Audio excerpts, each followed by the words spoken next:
Hello, Mark Haller here. I'd like to just share some experiences of using the systems in the USA for healthcare.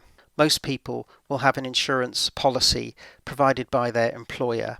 It doesn't give you a system that's similar to the NHS by any means. For example, you will have to choose your family practitioner, but that might be a different practitioner depending on which insurance company you're with, because they have to be in what they call a network. A good example of an issue that can cause is if you need to go to hospital, then you might have a hospital literally within sight, but you can't go there automatically because that hospital belongs to a different network, and you might have to go to one, say, 5 or 6 miles away, or 10 or 20 miles away, depending on what type of procedure you have to have. So it's a lot more complicated. The other thing is these insurance plans aren't free from the company typically. Some do, but it's very rare.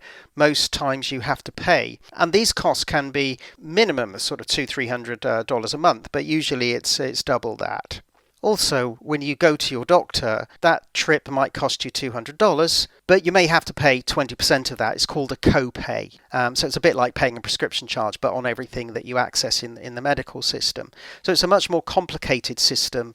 The other thing that's really interesting is you see the bills, and you are responsible for those bills. And sometimes the insurance companies, if not often, will bounce some of the bills or parts of bills when they come in, and you have to go and challenge that. Usually they pay up, but it's not a simple process, and it's quite a stressful process. A good example of how bad that can be was just as we were leaving the USA for the last time, my wife got appendicitis. The bill that finally came in was north of $20,000. We had to pay around 20% of that. It's quite interesting that when you get the bill, it's not when you leave the building.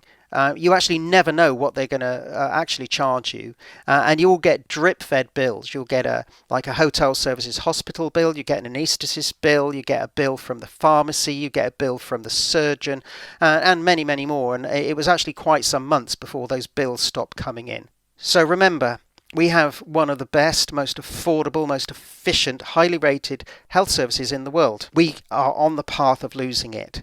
So act now, join petitions, write to your MP, write letters to the newspapers, and do everything you possibly can to support any group that is fighting to save our NHS.